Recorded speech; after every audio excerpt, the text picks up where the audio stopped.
La Baja Edad Media es el final de la Edad Media y se caracteriza por los cambios políticos, es decir, el aumento del poder real, la aparición de los parlamentos, la expansión de la cristiandad, se llevan a cabo las cruzadas, que son la expedición para liberar los lugares santos. En esa época estaban invadidos pues por los musulmanes, entonces los cristianos buscaban nuevamente tomar estos sitios.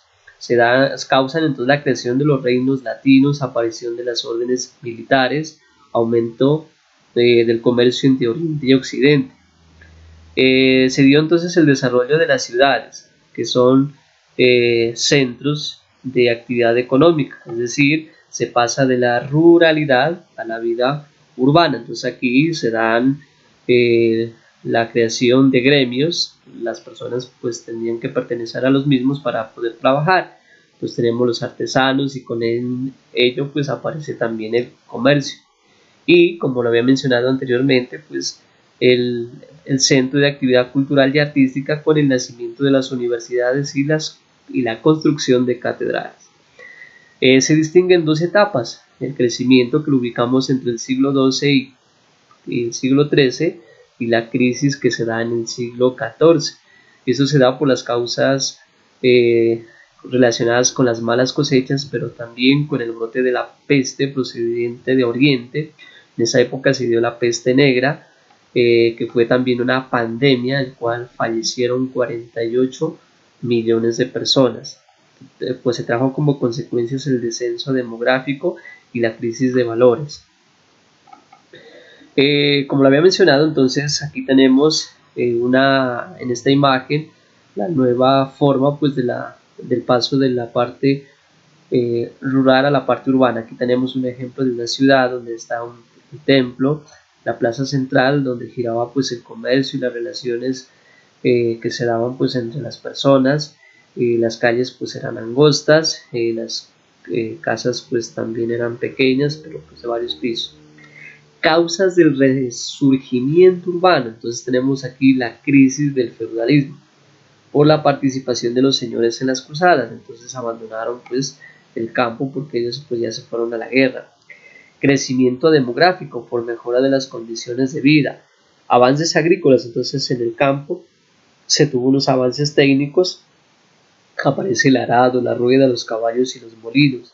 Enriquecimiento de las ciudades por formación de núcleos urbanos alrededor del burgo.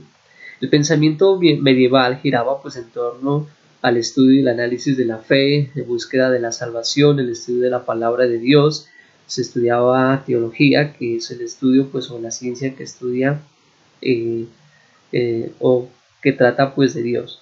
La influencia de la religión, entonces judía, musulmana, y la escolástica. Con ello entonces aparecen las escuelas que se dedican a la formación, también los monasterios. Por eso tenemos en esa época grandes maestros como son San Anselmo, San Alberto Magno, Santo Tomás de Aquino, entre otros, los cuales hacían parte pues del cristianismo. De igual manera se da la formación de los idiomas nacionales. En esa época pues prevalecía la lengua latina y luego pues se da el paso al latín vulgar, que es hablado por todo el pueblo. De ahí nacen entonces los idiomas nacionales, es decir, el castellano, el francés, el italiano, el portugués y el rumano, y con ello pues también la literatura. La vida de las universidades es muy importante tener en cuenta que dependían pues en esa época del Papa. Se otorgaban, igual que en la actualidad, diplomas a las personas que terminaban su proceso de formación. Se tenía estudios de teología, derecho y medicina, de gramática, retórica, lógica, aritmética, geometría, astronomía y música. Y aparecen entonces las universidades de esa época: Bolonia, París, Oxford, Salamanca, entre otras. Entonces, para finalizar, debemos tener presente que la Baja Edad Media es la finalización de esta etapa y luego pues se da el paso al Renacimiento, que más adelante vamos a estudiar. Se dan los acontecimientos más importantes en esa época, como es la caída del Imperio de Constantinopla en 1453, aparece la imprenta en 1456, el descubrimiento de América en 1492, la Reforma Protestante iniciada por Martín Lutero en 1517 y el florecimiento de las artes sanitarias.